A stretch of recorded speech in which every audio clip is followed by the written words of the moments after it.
Salutations chers internautes, je dis bonjour à tous qui nous suivent de partout. Vous savez, je vois combien les gens sont contents de voir à ma droite l'homme tant recherché, Bishop Tchatumba le charismatique. Quand on les voit, on s'appelle Bouya Bouya Bouya Bouya Bouya Yeyo. Moutouma Lukaka Yeyo, Bishop Tchatumba le charismatique, bonjour. Sans rival, N'Jingera Banbet Bons, Badikumput, Badiku Amérique. Mbele tu ya na amli chikolo cha kumbana. Rabenga bandiko na biso nyoso bana. Kabi wala tu fais bien raison to. Toujours sous raison te. Ah, binyo ba tu fais possibilité ko du fachi bétonné. Ba pesi biso possibilité de se pas ya mokonzi. Élection yeyo. Élection ya ngoyo. Ba komba ko bitone ba tu ku France, ba ku Belgique. Ba lobby na ba na France pour na Belgique. Ni ba ko États-Unis. Na ba États-Unis. Ba enrôler. Ba s'enrôler. Kadinga mbele puis nous fais bien raison kai. Raison ça les sous. Oh Rwandais. Ba comme mu to sur mon territoire Rwanda. Tout nyonso zonga na territoire na hier. Chatumba yeyo kai ko kana. Kasai central. Kasai central. Ben voilà. Kadinga mbele nous ba Chatumba ka yolos. Inkadi fika le 14. Njinu bikile bon ce que tu vas le chamek. À partir de samedi et où motorisé carnaval autorisé que nous avons kashim pourquoi l'été qui chatou bout du fait de 14 imbi le bakash imbi le balume bana balela bon ce que tu vas le chanek beaucoup on dire quand même destination you go territoire wajibaya njin lo bobo zwane kama ina safu ntenda njigulo makena kalamba njin lo mo su chef nkufulu chatou ka julas mo shebe so kala ko no pulu na bintempa mo ina ka shebe kakada kama lo buru bushim bagamni mpuku wa kai kumpara kakafu mukidato ceux qui sont étrangers à la langue Chiluba, Bishop s'adresse à la Kasai centrale, Kananga, Dibaya, Bishop Azoya. Bidondo sur la balabala pour la cause là, le charismatique. À Sengibo s'enrôler, et puis il y a mon candidat dans la députation. Vous votez vraiment? Déjà, déjà, élection, enrôlement déjà, c'est-à-dire à partir de l'enrôlement de beaucoup de gens. Mais Makilette, il faut changer. Tu as dit que Makilette il faut changer. Mais Makilette changé. Chance! Tu veux dire que tu sais que tu vas faire des toi, mon Dieu, ce sont dans territoire là-bas. Vous voulez regarder ce mon vous voulez regarder qui m'a fait un Moule la qui s'est moutunda kuna bango, de son moule bané moutouto, à qui m'a manda kuna bango. Ah, ça très mal à Kadanga. Bishop Tchatumba Zoya. Bon, faut le mitem. Bon, ça, Félix, c'est ce que dit Chilomo. Possibilité, il y a que 2023 à 5 ans. Puisque mon projet, c'était le bébé, surtout pour la Kananga. Il y a un Nazoya, pour l'enrôlement. Et bien, déjà. Donc, on n'a pas d'habitude de chitrer les olèques. Nazo qui était la chitrer d'avec qui marche à l'appui. Bakos, Binote, Kananga, Boliaki Babele, Boliaki Zelo, Boumona qui passe. Puisque Chatou Bazar, c'est quoi Chatou Bayemo? Kananga yaba Monseigneur Bakole Wailunga, Kananga yaba Junior Makabo, Kananga yaba Bishop Élysée, Yepé Ayako Sangolé. Aya Bishop Élysée tala. On couvre l'Afrique du Sud pour rien papa. Moukolobo Kolobonanda ko couvre Bishop Élysée. Tous ça sous 5 ans, na fati béton. Yebe ça baxi 5 na 68 ans na yo. On baxi 5 ans. On déjà la septannée et que ça la passe. Yaka to s'enrôler. Yaka to s'enrôler. Soko boyao. Ba besi possibilité qu'on a. Bon s'enrôler qu'on a dans l'Afrique du Sud.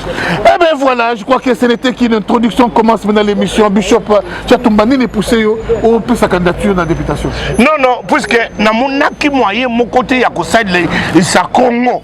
Pour que ce Congo, il fallait qu'on ait place, parce que à base, il y a des Congolais, même des institutions publiques, il y a des chefs dans les institutions pour être Mbokango Bonga. Tobundeli, j'ai fait 10 ans, il y a combat, il y a dit dans Poto, il y a bien Zongi, il y a Batamaki pendant 3 ans et demi, il y a eu atmosphère, ce qu'on a bandi Moussala. On a national, on a provincial. Naza national, député national, Joseph Tchatumba Bouakadwa. Ah, il y a solo vraiment Bishop Tchatumba, to bandi nango to kosuka nango, mais to kena na katikati. Bishop Tchatumba, ça brûle à l'est, Goma, Motozo Pela.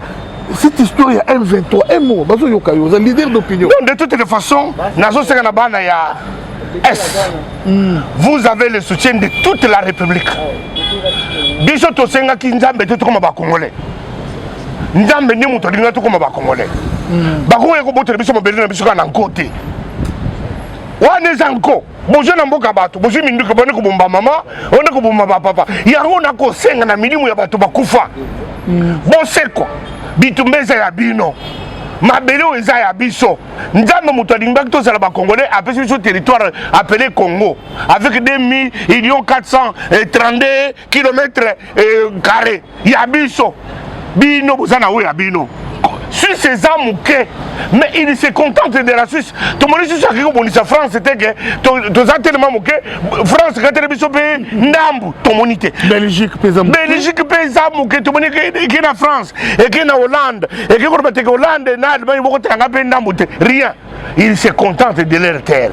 Mes frères amis rwandais, Bolanda Kagame, le temps est arrivé. Levez-vous, réveillez-vous. Congo Mobimba, tout soutenir. Banago Mana FARDC, tout co-résister Bango. Atana Boutou, Atana Moi. Atana Boutou, Atana Moi, mais pour ceux qui sont contre le président Félix Antoine Tshisekedi, Bazali Boutou pe Moi, Kolobambe pour naïe. Félix, c'est un président. Azaï Jésus, même Jésus, tout ça dans ma musulman, tout ça dans ma bouddhiste, Jésus. Mais ça fonctionne chacun dans ses limites. Tu es contre Félix, c'est naturel. Félix Aza Nzambete, Aza éternel. Félix, nous sommes dans une république, ce n'est pas un royaume. Félix va apporter ce qu'il pourra faire, il passera, l'autre viendra. Mais comme il est au pouvoir maintenant, pour l'intérêt supérieur de la nation, nous devons taire nos divergences, puisque notre pays est en danger.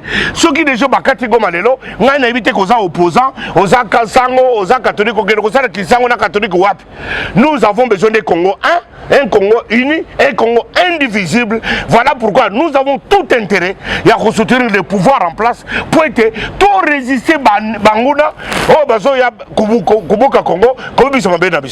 Comportement ya cardinal Ambongo critiqué partout, n'arrivé à Papa, comportement est contre les pouvoirs en place. Ambongo alukaka nini, alingi nini, et pourquoi ça la kabongo? Ambongo fait son travail, c'est un humain, il a des sentiments. Botala Tegangana Bishop, ça fait 32 ans. Je suis prédicateur de la parole. Mais j'ai une part humaine. J'ai les sentiments. Ambongo, à sa part humaine, part humaine, il est contre le pouvoir. C'est sa part humaine. C'est la démocratie. Ambongo, à sa part, il est continuez comme ça l'opposition. On t'encourage, c'est la démocratie. Les autres sangos existent. Ils sont aussi contre toi. Ça marche et ça évolue. Ça marche et ça évolue.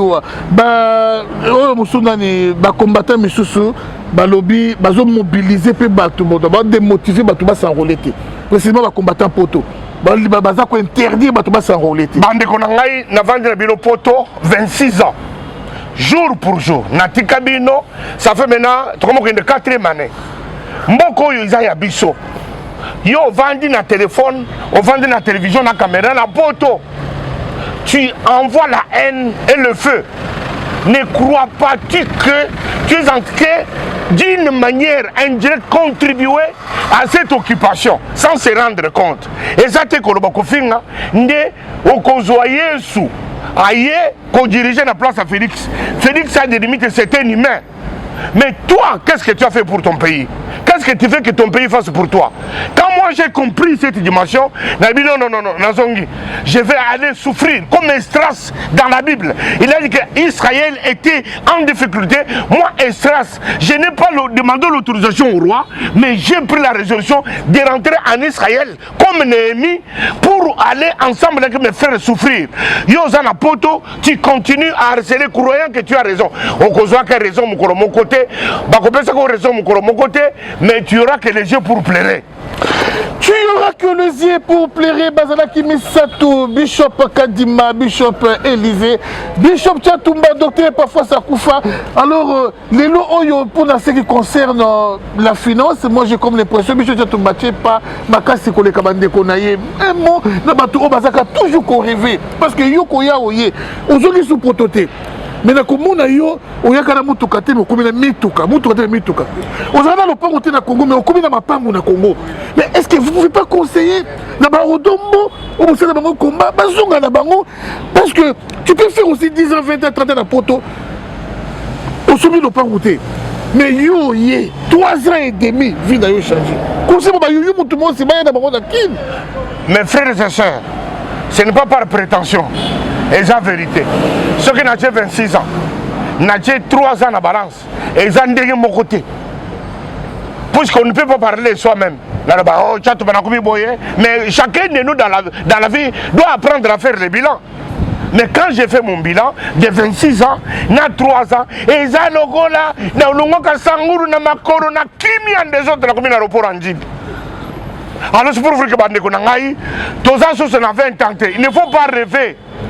Nayaki na poto, na lunga na poto j'avais 50 ans. Siko na comment j'avais 52 ans, na comment 56 ans et comment kota. C'est pour que ça avance. Na ça qu'on peut se mettre au conseil.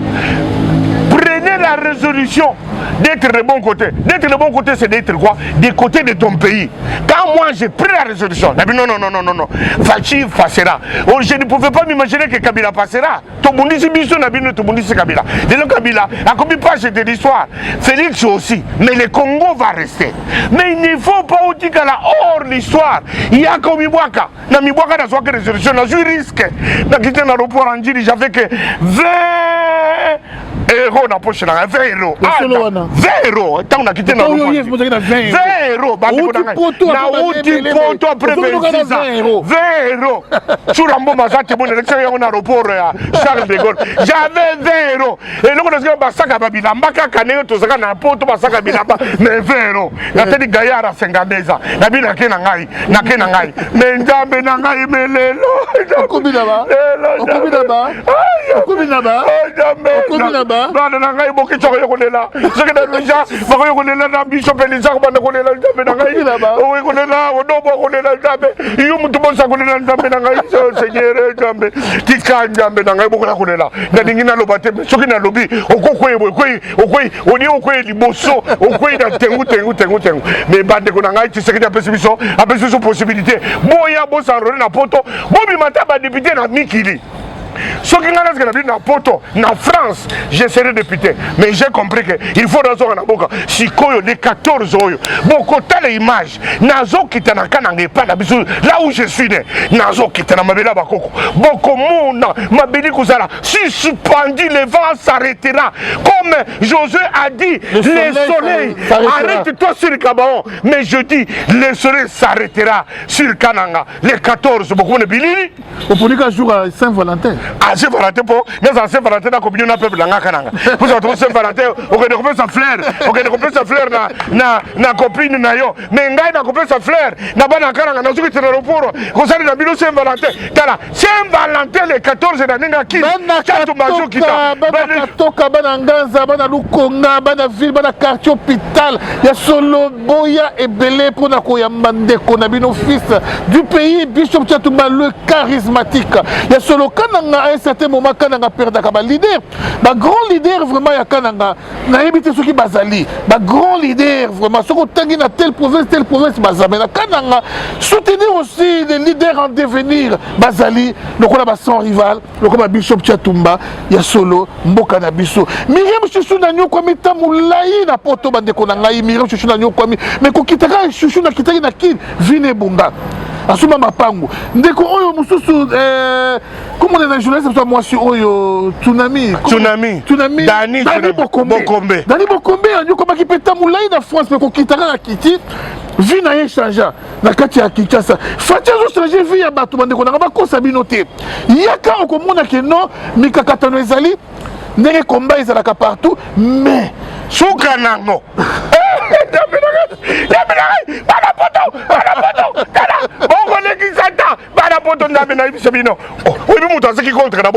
moi c'est mais tous les communes de fois sont à avion. Solo. Azo ya kapé les 16 ans azo ya lisusu. Ah ya lisusu. Ah ya kia on a décembre. Combien de tours? Avion vous avez filé au Cameroun. Et puis Air France. Je me sens dans la place ni. Et tu planté. Non.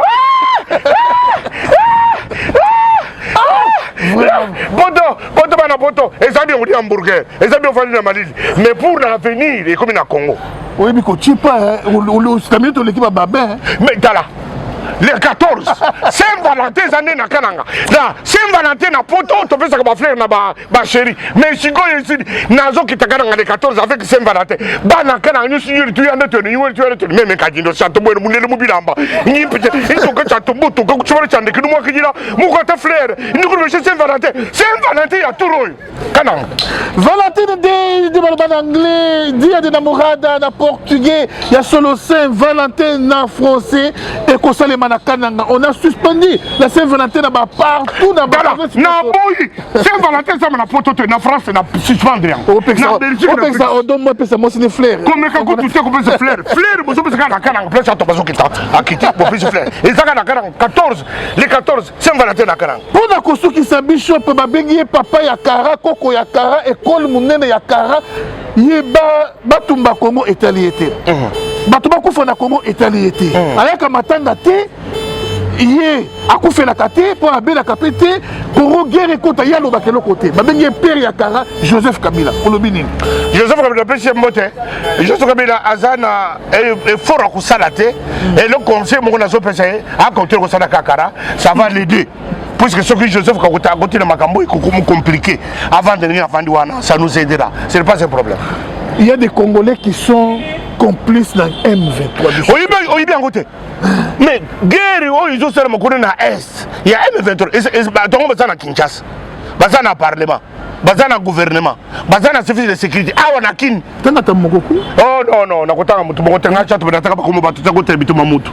tokotanga biso to budela nation EAC wana ba osala nini vraiment EAC ko nazo sera na bana Goma bozo mabanga EAC wana bokanga bango bobenga de EAC na Goma soki bobenga dité na ko risquer na changer Saint-Valentin et comme na Goma mais ninge comme na Goma te bobenga na EAC wana bazonga na Kenya bazaba tutsi baye bazubi la ba congolais ya basoda balati bakoti babumi ba congolais. Il nous reste 1 minute seulement bazolanda na kono sur le monde Bishop Chatumba de la fin pour Nalelo, comme ça tout tikayo. Monde de la fin, Jalika Kaisengo, Mboka Oyo, Dala, Batabazo, ça bitumbe pesa bien, bitumbe obstacle, protocole. Angola, ça dit bitumbe 32 ans, il a aujourd'hui une très grande armée. Biso bitumboyo et comme c'est biso ba champion et comme c'est une armée forte moi na biso bokuteka na kozwate atana butu tokolamuka tokobenga nkwembe tokobenga tuyeke tokobenga turjo bakubundisa ba Rwanda tina suka Rwanda akotika na kukuka eloko mokote yango na sengi batu nyonso botele mapona bitumboyo to soutenir Fachi Beton pour être aza mokonzi mboka il est officiel to soutenir to tika yete pour être bitonga to longa.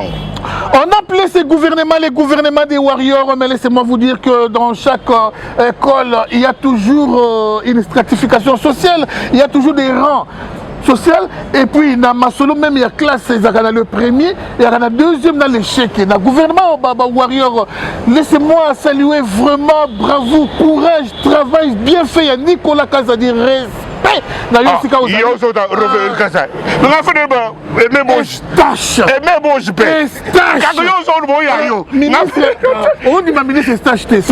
une tête bien faite. Il a bien travaillé. Parce que quand la terre est maniée, base de la sous-reconduit. Chef à reconduire. Est-ce qu'il y a ce moment Nganga tchaka pe public pour assembler. Comment mon dans le gouvernement a assembler pour l'onglet? Est-ce que ça va? Moutassa na gouvernement, si on a ensemble la mission, ça n'a prié pour le gouvernement à Salakate. Et je n'ai aucun droit. Il y a qu'on souhaiter ni l'un ni l'autre. Puisque c'est un Congolais, il fait partie du parti politique, ils sont dans le même groupe que nous. Je préfère que Baptiste Bazaraïri, Tokenibos. Merci, Son Excellence Boudimou, Didier Boudimou, ma frère rebelle Painayo. Moi, ma moto est bandani Bolandayo. Tu as la petite dans motema, Paris Chamina, Azam Congo. Mais petit wana sera toujours na ngai na pesi mbote na koko na ye parce que koko asambela ka pona ngai tongo midi so mutu nzamba yo ka prier lokola koko asate koko na bumbu yeba ke chatu bazoke ne 14 na dibaya kanga koko dibaya sala musala. On peut oublier tout le monde sauf celle qu'on appelle média. Médina, on dit la plus belle de la Hollande, respect na Media Medina opese mote. Ah, petit nanga motema. Oya kini mukoroni yaka petit. Moto ya deli o mingi pendant 7 ans 8 ans. Media Medina babi kitoko ya poto. Kitoko ya poto, vraiment respect na yo. Tokutani mbala ya sima. Encore une fois merci Nemo ya Mingana o accepter ko répondre à l'invitation na ngai. Merci boy Sandivel. To bunda na dibanda, le to zo bunda na kati. Ndamba pambola. Merci beaucoup. Merci. Dans sa nouvelle édition, Eshima Magazine fait le bilan de l'année 2022, une rétrospective des faits marquants en RDC. Sur le plan économique, l'année a été notamment caractérisée par une hausse des recettes publiques mobilisées. La DGI s'est démarquée par ses performances exceptionnelles dans la collecte des recettes en 2022. Selon les chiffres de la Banque centrale du Congo, la DGI a mobilisé à elle seule, à la date du 18 novembre 2022, des recettes publiques évaluées à plus de 10 milliards de francs congolais, soit 5,170 milliards de dollars. Par rapport à 2021, cette régie a accru sensiblement les recettes en 2022, ce qui a valu à son directeur général des impôts Barnabé Mwakadi Mwamba le prix de meilleur manager décroché à Houston aux États-Unis. Eshima revient aussi sur les personnalités qui ont marqué 2022. Jules Alingete Kay, le patron de l'IGF, a reçu le prix Forbes Best of Africa 2022 pour son engagement dans la lutte contre la corruption en République démocratique du Congo. Le général-major Jean-Pierre Kassongo Kabwik du service national qui donne une seconde chance aux Kuluna, appelés aujourd'hui les bâtisseurs. À lire également ces femmes et hommes qui ont marqué l'année 2022. Plusieurs sujets 2022 analysés et documentés par notre rédaction. La levée par le Conseil de sécurité de l'ONU de l'obligation de notification sur l'achat d'armes par la RDC. Le départ de Moïse Katumbi de l'Union sacrée de la nation. Tshisekedi, 4 ans après, quel bilan? Remise des fonds aux entrepreneurs par le ministre de Petites et Moyennes Entreprises. L'acquisition sur fonds propres d'un satellite d'observation de la Terre. Processus électoral, le déploiement de la CENI pour des élections libres et crédibles. Les inondations dans la ville de Kinshasa. Dans le secteur de la santé, la fin de l'épidémie d'Ebola dans la province de l'Équateur et au Nord Kivu. Des procès, scandales financiers, de corruption et de détournement. Analyse sportive des léopards face aux différentes compétitions. Plusieurs dossiers 2022 analysés dans cette édition spéciale, mais aussi les enjeux de l'année 2023. Eshima Magazine, un nouveau standard d'information.